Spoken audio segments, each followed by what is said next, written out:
Irmãos, se minhas contas não estiverem erradas, e eu sou muito ruim em matemática, essa é a 26ª mensagem do livro de Apocalipse, e dá exatamente, de novo, se não estiver errado, 6 meses de pregação, onde nós caminhamos por cada versículo, por cada passagem, por cada imagem que João está comunicando para nós, e nós estamos vendo as maravilhosas verdades desse último livro do Cânon para nós.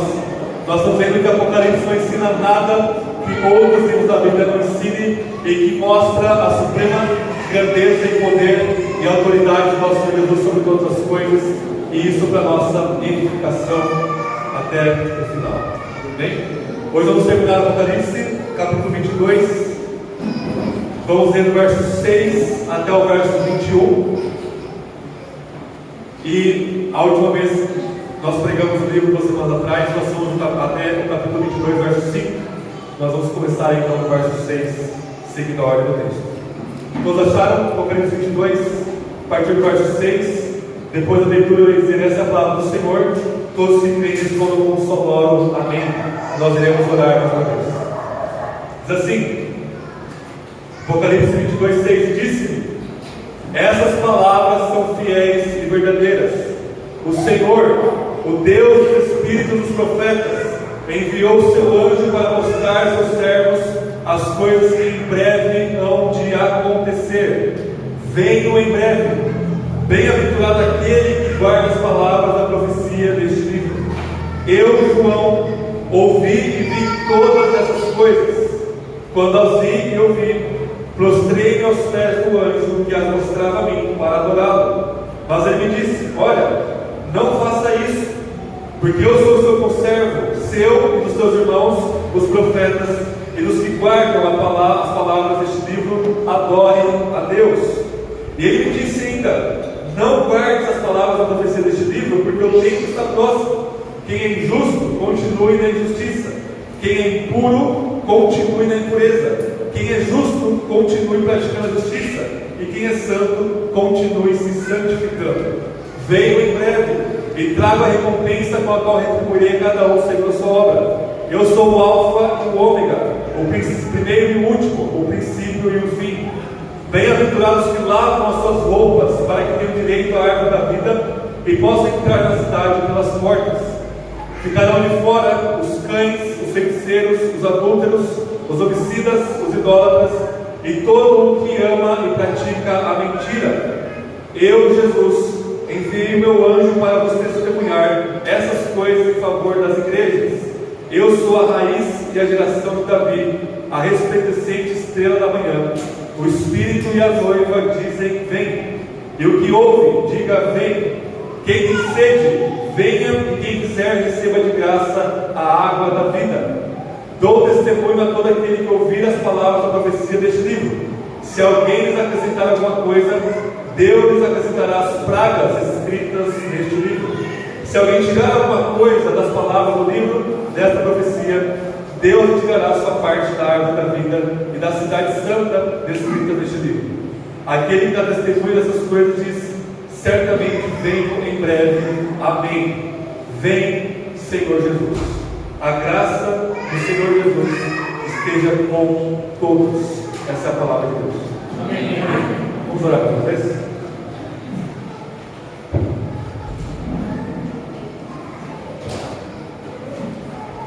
Senhor, Apocalipse é a sua carta para nós, a tua igreja, nos prepararmos mediante a sua graça para aquele nosso grande dia do nosso casamento com o Senhor, onde estaremos eternamente na sua santa presença, nessa criação restaurada, junto com toda a sua igreja e os anjos eleitos, para a sua glória, para todo sempre. Essa é a nossa esperança, a nossa alegria, a nossa máxima satisfação, que o Senhor já nos dá a experimentar pelo Espírito que o Senhor nos ensinou, como uma garantia das coisas que nós teremos, ó Deus, nesse grande momento, quando o Senhor voltar. Mas enquanto isso, nós estamos neste mundo, e o Senhor não nos tira deste mundo, mas nos guarda do maligno, que é o diabo, e vai destruindo progressivamente o poder do pecado em nossas vidas. E é isso que nós te pedimos neste momento: que o Senhor nos lave, nos purifique pela sua palavra, que é a verdade que nos invade, nos transforma a sua imagem e semelhança, pelo poder irresistível e onipotente do seu Espírito que habita em cada um de nós. Senhor, seja glorificado em nome de Jesus, ó Deus Pai, pelo seu Espírito. Amém e amém.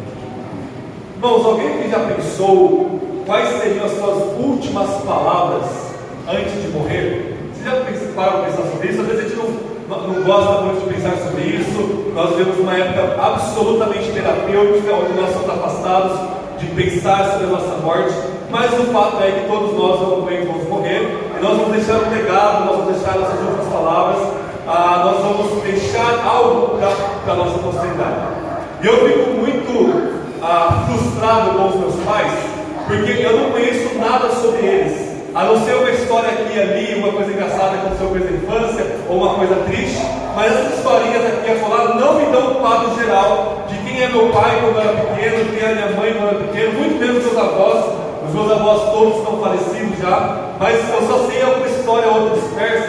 Irmãos, eu sou absolutamente o oposto disso. Eu fico pensando em gravar um vídeo de horas contando toda a minha história e exigir que isso seja passado para os meus filhos, para os meus netos e para quantas gerações aí conseguir assistir em MP4 ainda. Eu sou desse tipo, gente. Eu quero deixar essas últimas palavras, mostrar o testemunho de fé, mostrar como da desgraça, programação de pecado que Deus me tirou. Eu acho extremamente importante isso, algo pessoal, que não é regra para ninguém, não é errado para o pessoal contrário, mas eu acho extremamente importante esse elo, esse link entre as gerações, como se conhecer ao outro, a não ficar nesse sentido misterioso de não vou falar como era a infância e tal, como são os meus pais. Tem que ser um meio de Sherlock Holmes para descobrir como eles eram. Irmãos, diante de nós está aí as últimas palavras escritas de Deus para nós. Deus continua falando por toda a sua palavra. Deus é o Deus que fala, é o Deus que se comunica, é o Deus que cria e faz todas as coisas da sua palavra, mas a sua palavra inerrante, infalível, indestrutível, que é o seu texto escrito, está aqui diante de nós, as suas últimas palavras para nós. E reparem que Deus poderia ter falado qualquer coisa. Ele poderia falar assim: apóstolo João, escreve isso, isso, isso. Eu acho isso importante, eu acho que não é importante. Ele poderia ter falado, por exemplo, da doutrina da justificação pela fé, que nós tanto prezamos. Ele poderia ter falado da doutrina da Trindade, da doutrina disso, daquilo, da doutrina da ressurreição, da doutrina de várias coisas. Mas Deus decide que o mais importante para Ele deixar para a sua igreja, as suas últimas palavras escritas para nós, Ele vai falar de uma coisa só, que é santidade. Apocalipse 22, do 6 até o 21, são exortações do Cristo exaltado à sua igreja permanecer e crescer em santidade.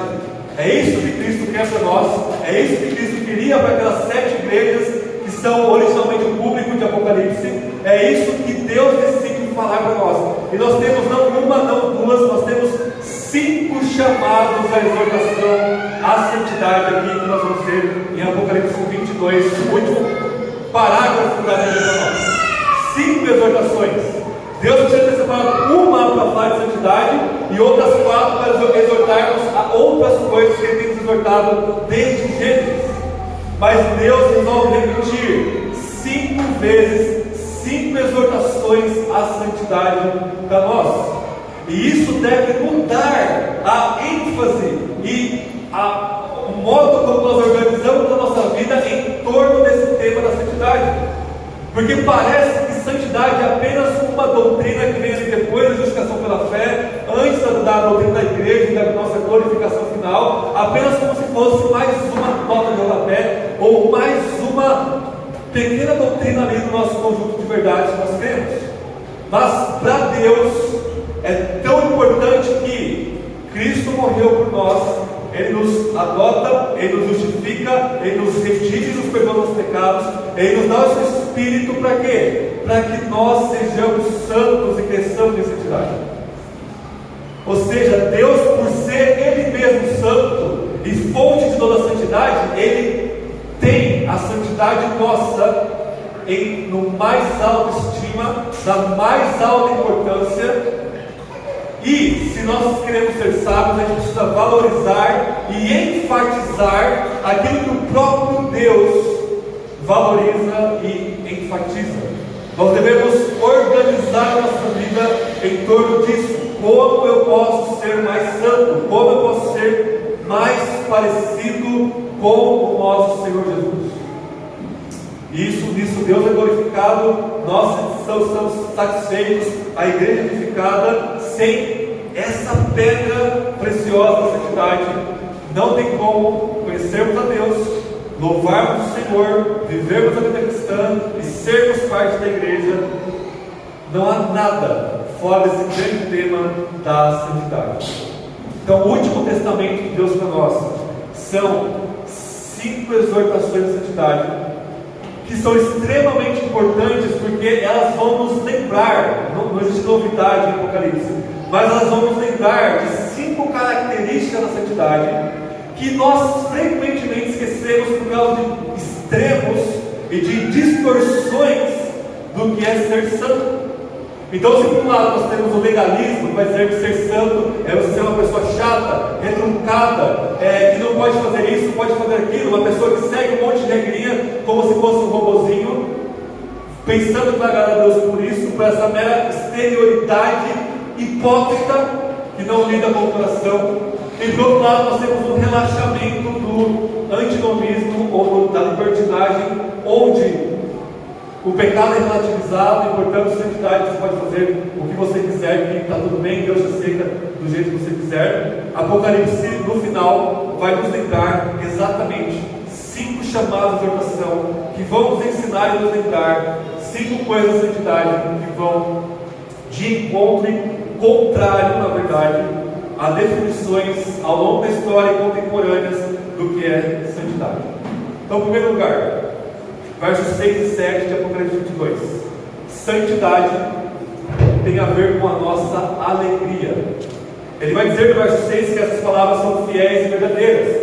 Ou seja, fiel e verdadeiro em Apocalipse e lá em Isaías 65 são atributos atribuídos apenas a Deus. Apenas Deus é absolutamente fiel e absolutamente verdadeiro. E por ele ser assim do jeito que é, ele não poder mentir, ele não poder quebrar a sua palavra, quebrar a sua aliança, tudo que Deus fala participa dessa característica dele, porque senão ele ia se contradizer. Portanto, se Deus é fiel e verdadeiro, tudo aquilo que ele fala é absolutamente fiel, ou seja, vai acontecer, e absolutamente verdadeiro. Não existe uma sombra de erro ou de mentira na sua palavra escrita aqui para nós.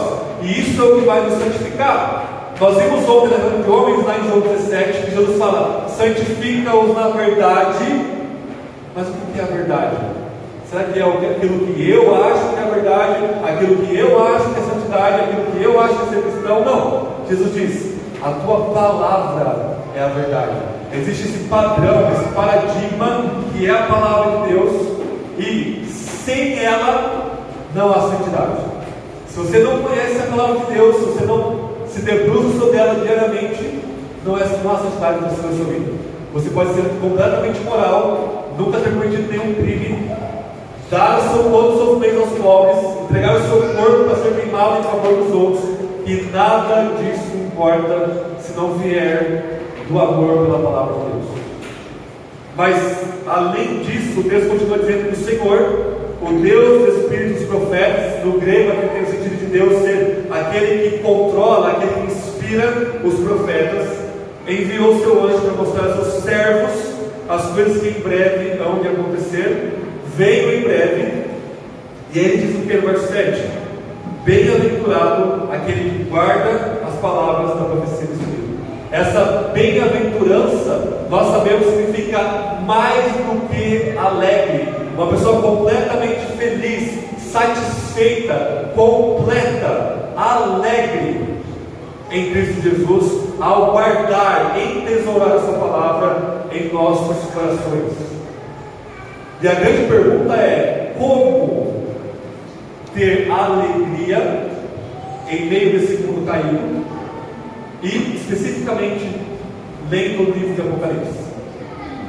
A primeira pregação nossa do Apocalipse, lá no verso 3 e 4, vai falar que João escreve isso aqui para que nós sejamos bem-aventurados. Ou seja, Apocalipse foi escrito para nossa alegria.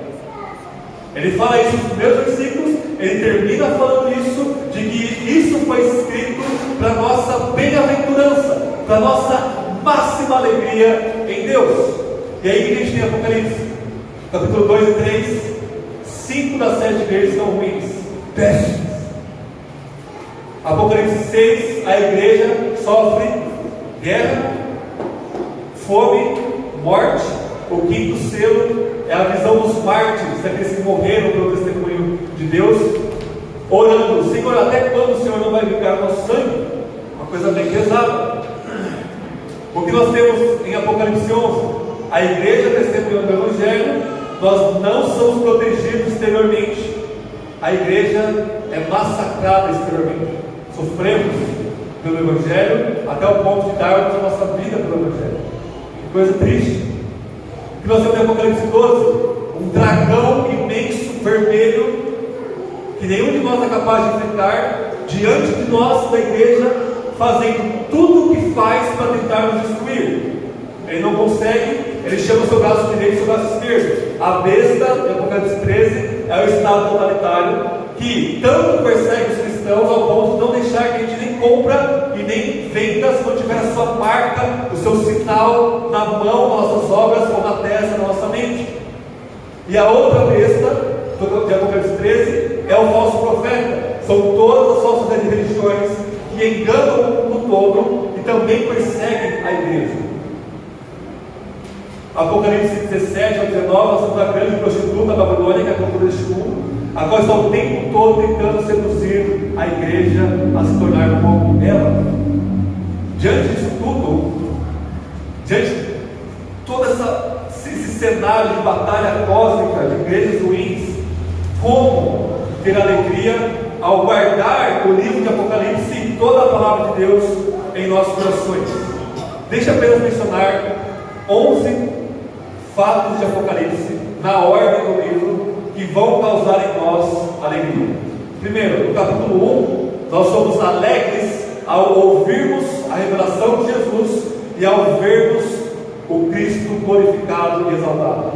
João, ele olha para trás no Apocalipse 1 e ele vê Jesus glorificado, olhos como chão de fogo, cabelos brancos como a neve, vestido ali com o manto sumo sacerdotal, reinando sobre tudo e todos, e ele cai aos seus pés como se estivesse morto.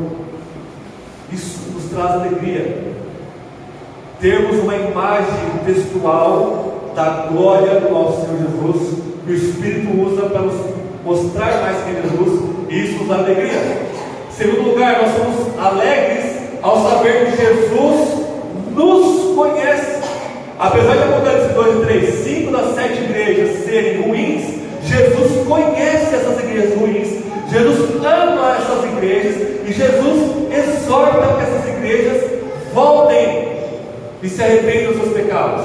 Aquelas duas igrejas, Esmirna e Filadélfia, que eram boas, eram igrejas fracas, eram igrejas que iriam sofrer mais ainda, eram igrejas que teriam membros mortos pelo Estado de Roma, do Império Romano. E Jesus diz: eu conheço as suas obras, eu conheço vocês. Não importa em que ponto da maturidade cristã você esteja, ou a nossa vida esteja, enquanto comunidade, fato de Cristo nos conhecer a cada um de nós, evidenciado em Apocalipse 2 e 3, nos dá extrema alegria. Capítulo 4 e 5, a nossa alegria está em adorarmos e vermos o Cristo exaltado ser adorado por todas as suas excelentes dignidades e sua exaltação suprema. Apocalipse 5, o Cordeiro de Deus e o Leão de Judá está no trono de Deus, recebendo adoração de toda criatura no céu, na terra e debaixo da terra. Tudo está louvando ao que está sentado no trono e ao Cordeiro seja honra, glória, louvor e domínio pelos séculos dos séculos. Essa é a nossa máxima alegria, não apenas em adorarmos o Cordeiro de Deus, mas em saber que toda a criação está junta adorando o nosso Senhor. Quarto lugar, capítulos 6 e 7, mesmo que nós sejamos martirizados e parecemos morte, no capítulo 6, com os 6 selos. O capítulo 7 fala que a igreja ela é selada por Cristo. Isso significa que nós somos interiormente protegidos. Isso quer dizer que o verdadeiro cristão está absolutamente protegido pelo Cristo ressurreto em relação à sua salvação. Esse selo quer dizer que nenhum de nós que nascemos de novo perdemos aquilo que Deus nos dá, que é a vida eterna, a sua graça salvadora em Cristo Jesus. Capítulo 8 e 11. Mesmo que nós estejamos sendo mortos por causa do Evangelho, nós participamos da missão de Deus de levar a mensagem do Cristo ressurreto e exaltado para todos os povos. A igreja do capítulo 11 ela é esse corpo poderoso de proclamação do Evangelho, e participarmos da missão de levarmos o Cristo exaltado para as nações é a nossa máxima alegria. Apocalipse 15 ao 16, embora o dragão e as bestas estejam prontos para nos devorar, nós sabemos que no final estaremos em pé com o Cordeiro de Deus, com o corpo ressuscitado, e portanto a nossa alegria é nós estarmos prontos para o retorno de Cristo. Capítulo 17 ao 19, a nossa alegria está em sermos preparados como noiva de Cristo para o nosso casamento, enquanto a outra mulher, que é a grande prostituta da Babilônia, está sendo preparada para a destruição por causa de suas prostituições, que é um símbolo da cultura humana caída. A outra mulher, aquela mulher de Apocalipse 12, fraca, nenhum poder em si mesma, pobre do jeito que é, com todas as suas fraquezas e falhas do jeito que tem, o Espírito está preparando ela, nós, para casarmos com o nosso Senhor Jesus. Em todo lugar, a nossa alegria está em participarmos da ressurreição de Cristo, no capítulo 19 e 20. A nossa alegria está em vivermos eternamente com Cristo, nova criação, que é o que a gente viu na última pregação, no capítulo 21. E em último lugar, aqui no capítulo 22, a nossa alegria está em guardarmos a palavra de Deus. Então, o livro de Apocalipse ele foi construído tendo em vista maximizar a nossa alegria em Cristo Jesus. Em meio a todo o sofrimento, em meio à morte, em meio à perseguição, em meio à docilidade, à brutalidade do dragão, do diabo diante de nós, nós temos plena alegria no nosso Salvador. Isso é santidade. Isso é santidade. Termos alegria de guardarmos essa palavra em nossos corações e de, através dessa palavra, conhecermos mais o nosso Senhor Jesus. Então, toda expressão de santidade que se resume em tristeza, que se resume em eu fazer as coisas que eu tenho que fazer, que se resume em exterioridade, o que nós temos é apenas farisaísmo, é apenas falsa santidade. A verdadeira santidade é quando o Espírito transforma o nosso coração, enche-nos de alegria, e aí sim nós vamos obedecer com uma obediência que nenhum fariseu na história conseguiu ter, que é uma obediência que flui do nosso coração alegre na presença de Deus. Anotem aí, sem alegria não há santidade. E a Apocalipse foi escrito para que você seja mais santo e, portanto, para que você seja mais alegre. Não aquela felicidade boba da libertinagem, mas uma alegria robusta, uma alegria que é o fruto de nós experimentarmos o amor de Deus em Cristo e sabermos que Ele nos ama, é o que nos motiva a perseverarmos em santidade em meio às mazelas deste mundo caído. Segundo lugar, verso 8 e 9. Eu, João, vi todas essas coisas. Quando as vi e ouvi, prostrei-me aos pés do anjo que as mostrava a mim para adorá-lo. Irmãos, o apóstolo João, o último apóstolo vivo, o homem mais santo, talvez, da história, aquele que teve mais comunhão com o nosso Senhor Jesus, aquele único que reclina sua cabeça na última ceia, de tanta intimidade que tinha com Jesus. aquele que está recebendo toda essa revelação aqui, ele faz questão de colocar o pecado dele aqui no final do livro. Os nossos heróis, eles não são heróis. Os nossos heróis mostram que o nosso único herói é o nosso Senhor Jesus. A Bíblia não esconde os pecados e as falhas dos homens, quer seja Abraão, Moisés, Paulo ou João, ou até mesmo Pedro, o líder da igreja. João faz questão, João poderia ter populado essa parte, ele não precisava ter colocado aqui, mas está mostrando que não existe hipocrisia, não existe super crente, não existe alguém que seja melhor que nós. Ele está mostrando que ele mesmo como apóstolo não é melhor que nós em nenhum sentido. Todos somos pecadores, todos somos suscetíveis a todo tipo de pecado, e isso nos mostra que a gente precisa estar alerta, que se o próprio apóstolo João, cercado dessa revelação, é tentado à idolatria, todos nós também temos que vigiar e orar. Antes dele fazer isso, o anjo disse para ele no verso 9, ele disse: olha, o grego é enfático aqui, rapaz, acorda, não faça isso, pelo amor de Deus. O anjo disse: não faça isso, porque eu sou um servo teu e dos teus irmãos, os profetas, e dos que guardam a palavra deste livro. E qual que é a ordem do anjo? Adore a Deus. Adore a Deus. Essa é uma outra exortação à santidade por parte desse anjo para João e para todos nós. Verdadeira santidade é culto. Ela se traduz em adoração. Não é, de novo, seguir regrinhas. Primeiro ponto, você ser inundado com a alegria da graça de Cristo. Essa alegria da graça de Cristo vai te levar a uma vida de adoração. E às vezes no Novo Testamento, como por exemplo em 1 Coríntios, Paulo vai chamar o culto de uma festa. É uma celebração festiva.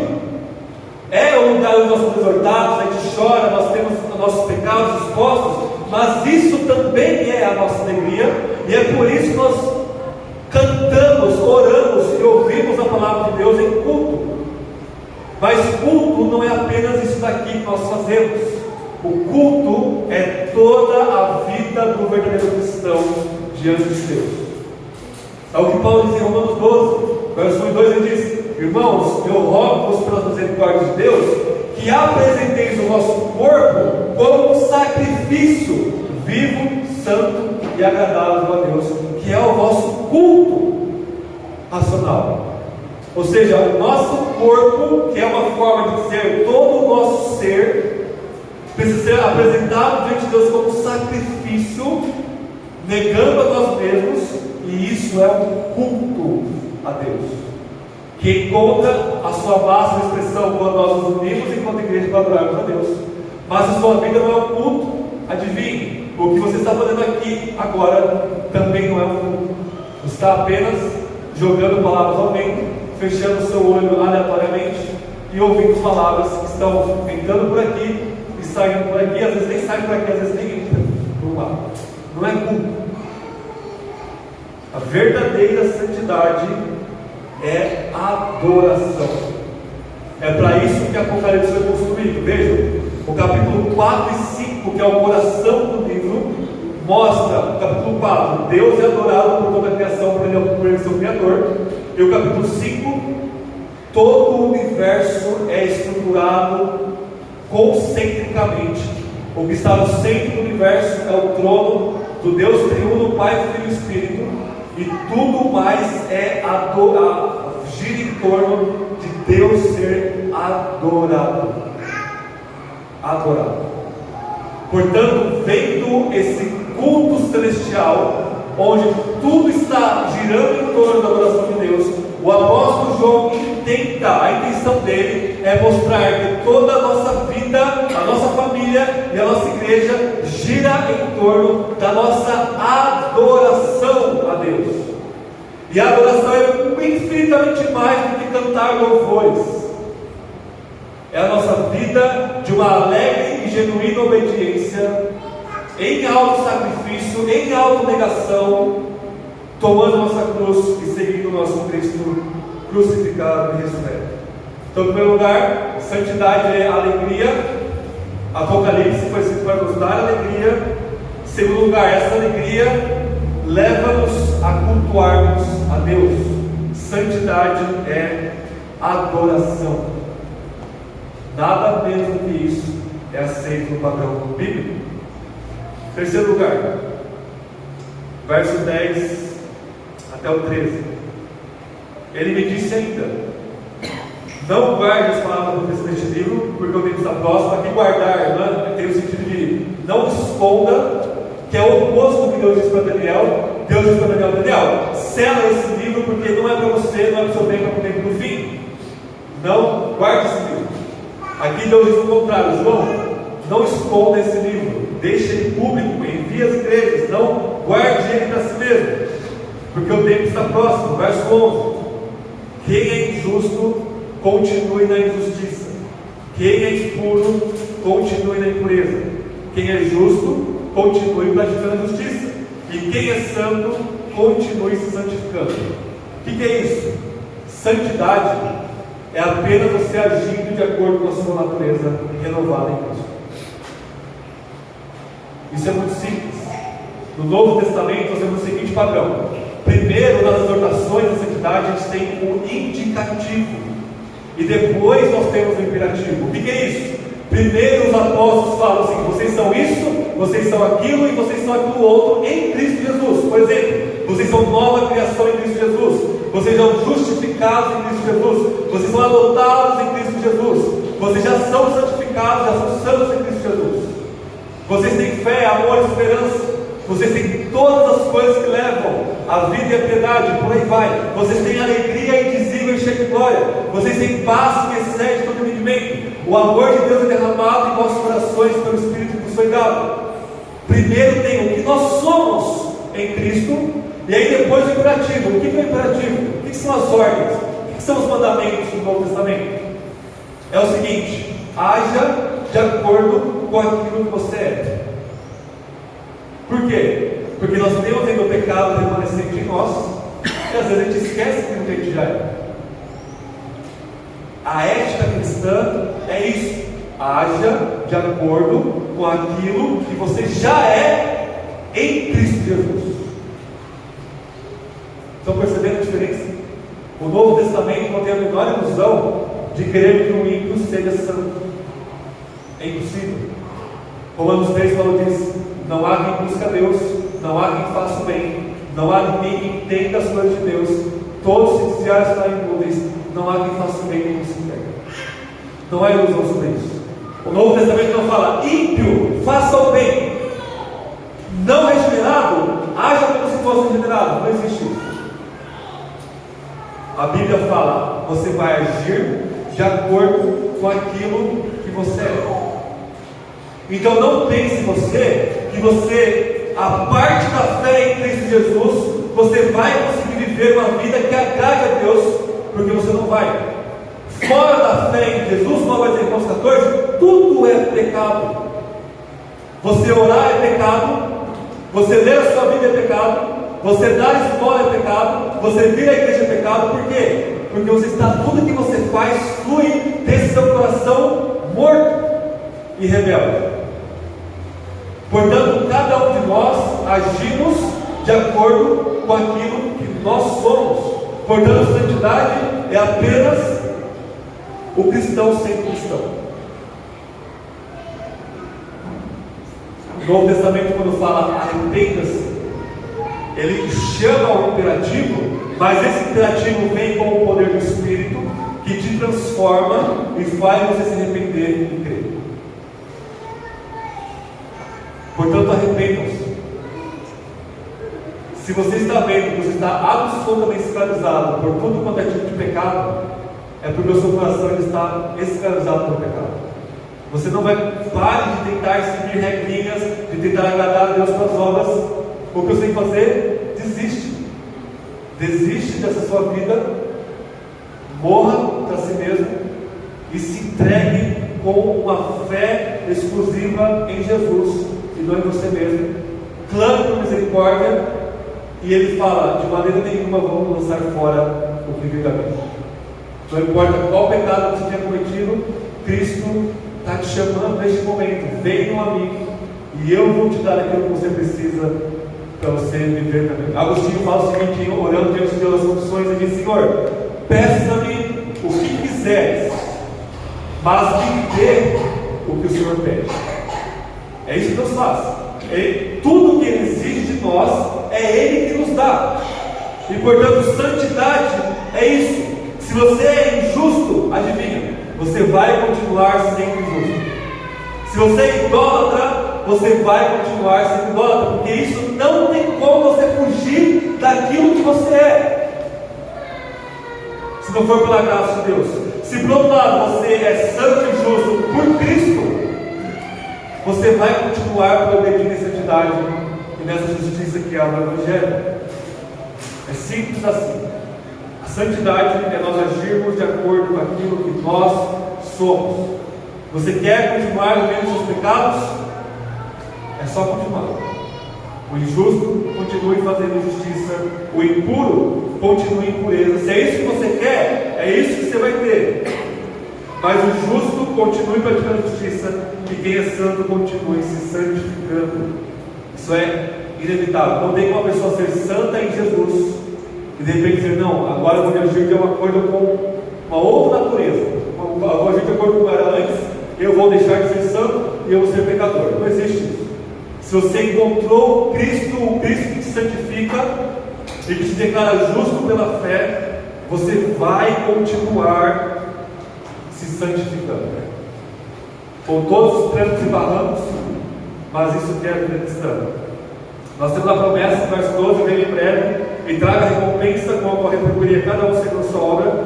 Eu sou o Alfa e o Ômega, o primeiro e o último, o princípio e o fim. Esse sujeito que está falando aqui é o mesmo que diz: vem em breve, que não é outro senão o nosso Senhor Jesus. Jesus está se igualando a Deus aqui ao falar: eu sou o Alfa e o Ômega, eu sou o princípio da criação, eu sou o que criou todas as coisas, e eu sou o propósito da criação, eu sou o Ômega, o fim, a finalidade da criação. Quarto lugar, verso 14 ao 17: bem-aventurados que lavam as suas roupas, para que tenham direito à árvore da vida e possam entrar na cidade pelas portas. Santidade, portanto, vem de nós lavarmos as nossas roupas, que é uma forma simbólica de dizer, metafórica de dizer, que a nossa pureza está no sangue de Cristo que nos lava os nossos pecados. Apocalipse 7, nós embranquecemos as nossas roupas com o sangue do Cordeiro de Deus. Não há santidade sem Cristo.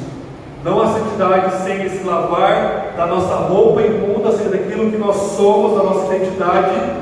A única coisa que nos purifica, aqui está implícito, que ele já falou em outros capítulos, é o sangue do nosso Senhor Jesus. Não tem como se dar um passo na progressão da santidade sem o sangue do nosso Senhor Jesus. Em outras palavras, quanto mais você olha para Cristo e não para você mesmo, você vai ser mais santo. Em outras palavras, quanto mais você se concentra a sua vida em contemplar e adorar pela fé o nosso Senhor Jesus, e quanto mais você esquece de si mesmo e não foca na sua performance e na sua religiosidade, mais parecido com Jesus e portanto mais santo você será. Por outro lado, quanto mais você esquece de Jesus e olha para você mesmo, mais você tem que lavar a sua roupa com a sua própria mão, mais sujo você fica. Aqui na sua mão está a lama, você pega e fica assim enlameando todo, a parte do onipotente alvejante que é o sangue de Cristo.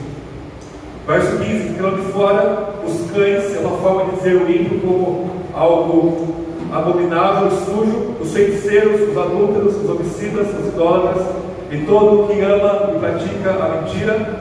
Em outras palavras, todos nós, sem a graça de Cristo, somos exatamente isso, pecadores.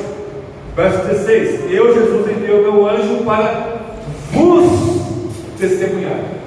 A quem esse vos ou vocês se refere? Não é propósito de João, que está no plural. Jesus está dizendo isso para as 7 igrejas da Ásia Menor e para todas as igrejas.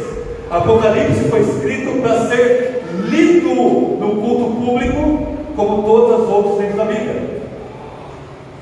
Jesus está dizendo diretamente para a igreja, diretamente para nós.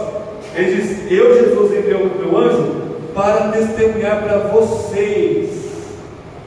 Ele pessoaliza isso aqui para todas as igrejas, em favor das igrejas. Verso 16: eu sou a raiz da geração de Davi, quer dizer que ele é o rei davídico, é o rei da linhagem de Davi, rei dos reis e senhor dos senhores. A resplandecência da manhã vem de Números 24, ele é o Messias, ele tem autoridade sobre todas as coisas. É isso que essa imagem aqui significa. O Espírito e a noiva dizem: vem. O que ouve, diga: vem.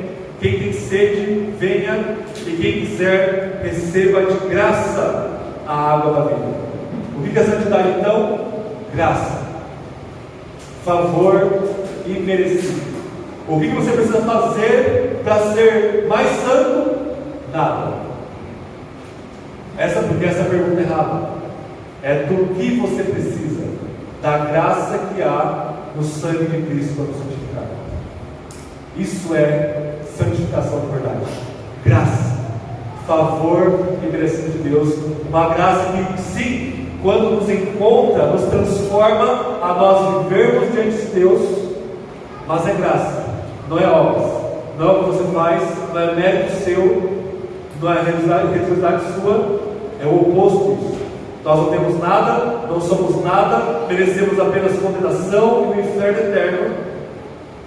Mas quem quiser, quem teve a sua vontade transformada para querer, receba de graça da água da vida, que é o nosso Senhor Jesus. Graça. Você quer mais santidade? O que você precisa fazer? Correr para essa fonte de graça, que é o nosso Senhor Jesus, para você se lavar. Correr para Ele pela fé, com oração, com leitura bíblica, com comunhão com os santos. Correr para esses meios de graça, e só assim teremos santidade. Quinta e última exortação, últimas palavras de Deus aqui para nós, textualmente falando, versos 18 ao 21. Dou testemunho a todo que ouvir as palavras da profecia deste livro. Se alguém lhes acrescentar alguma coisa, Deus lhes acrescentará as pragas escritas neste livro. Se alguém tirar alguma coisa das palavras do livro dessa profecia, Deus lhe tirará a sua parte da árvore da vida e da cidade santa descrita neste livro. Isso aqui, irmãos, Moisés disse isso lá em Deuteronômio. E o modo como Deus faz é absolutamente maravilhoso, simétrico e harmônico. Ele termina o seu último conjunto, o primeiro conjunto de livro, o livro de Moisés, com Deuteronômio dizendo: olha, não acrescentem, não tirem nada do que está aqui. E aí o último livro do Novo Testamento, o último livro da Bíblia, João cita exatamente isso para mostrar que a palavra escrita de Deus é absoluta para nós. E o testemunho é esse. Sem ela, de novo, voltando ao primeiro ponto, não há santidade. Acrescentar uma vírgula na palavra de Deus, não há santidade, não há vida eterna, não há nada que não Deus punindo o herege. Tirar ou colocar alguma coisa da Bíblia resulta na ira de Deus, em não santidade e em não termos essa vida eterna dentro. E gente, não é apenas no sentido textual, ou quando o escriba está copiando o Apocalipse e aí sem querer ele pula uma palavra, ou sem querer ele dá uma piscada ali, acrescenta uma palavra que eu estava ali. Mas isso tem o sentido de intencionalmente nós mudarmos a palavra de Deus. Intencionalmente. Ou eu acrescentar regrinhas humanas para vocês, o que é acrescentar algo à palavra de Deus, do tipo: irmãs, se vistam somente com esse tipo de roupa. Irmãs, não pode fazer isso e aquilo outro. Não cortem o cabelo, por exemplo. Homens, Vocês só podem vestir esse tipo de roupa. Não podem mais assistir televisão, não podem ir para a praia. Vocês estão percebendo que é regrinha inútil e não está na palavra de Deus? E isso tem essa aparência de santidade. A pessoa veste aquela roupa, veste aquela linguagem, veste aquele olhar e diz: não, ali está um homem santo, ali está um zumbi podre e morto, na verdade. Não há santidade nenhuma ali. Se a gente pudesse sentir o cheiro espiritual, a podridão seria sentida de longe. Porque está acrescentando algo à palavra de Deus. Por outro lado, nós não podemos tirar nada da palavra de Deus, que é a libertinagem. Não podemos dizer: não, todo tipo de pessoa é aceita na igreja, independente, você pode continuar vivendo a vida que você quiser, e está tudo bem. Essa igreja está debaixo da sentença e julgamento de Deus. Deus não tem nada que se arrependa, senão quem tirar algo da palavra de Deus será tirado essa graça de participar da vida eterna que ainda virá. Verso 20 e 21 termina essa carta. Apocalipse, lembram, é uma carta gigante. Aquele que dá testemunho dessas coisas diz: certamente vem em breve. E aí a igreja responde: amém, vem, Senhor Jesus.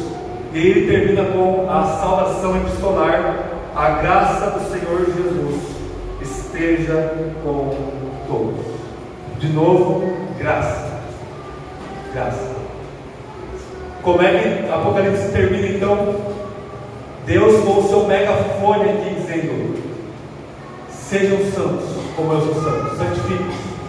Sejam plenamente alegres e satisfeitos em mim, numa vida de adoração a mim, numa vida que é vivida pelo sangue e a graça do Filho de Deus, e numa vida que não tira e nem coloca nada a palavra de Deus, porque ela é suficiente para nós.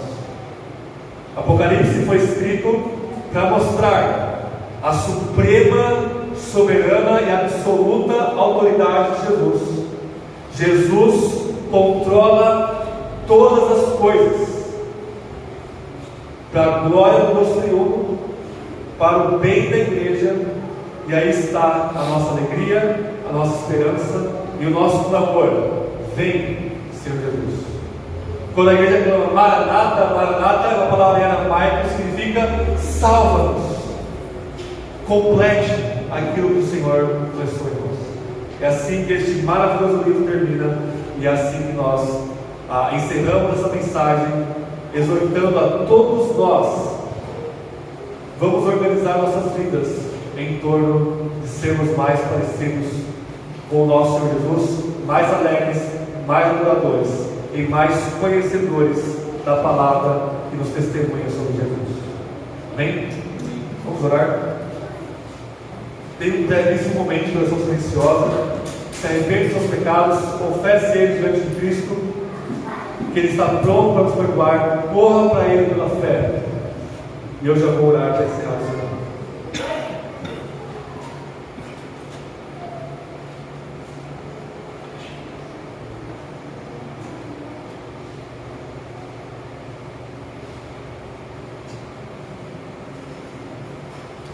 Senhor Jesus, Tu és o Alfa e o Ômega, o princípio e o fim, o primeiro e o último. Tudo existe por causa do Senhor e para o Senhor. E isso também é uma verdade sobre cada um de nós. O Senhor nos fez existir pela Sua palavra. O Senhor nos chama pela Sua mesma palavra do Evangelho, para que nós voltemos para Ti em alegria, adoração, obediência, que nós venhamos agir de acordo com aquilo que nós já somos em Ti, de acordo com essa nova natureza. Aqueles que são impuros vão continuar em suas impurezas, mas ainda há graça, ainda há o chamado do Senhor. Não permita que a nossa igreja tire ou acrescente nenhuma vírgula da sua palavra. Crave os nossos olhos espirituais, os nossos olhos da fé, no Cristo exaltado.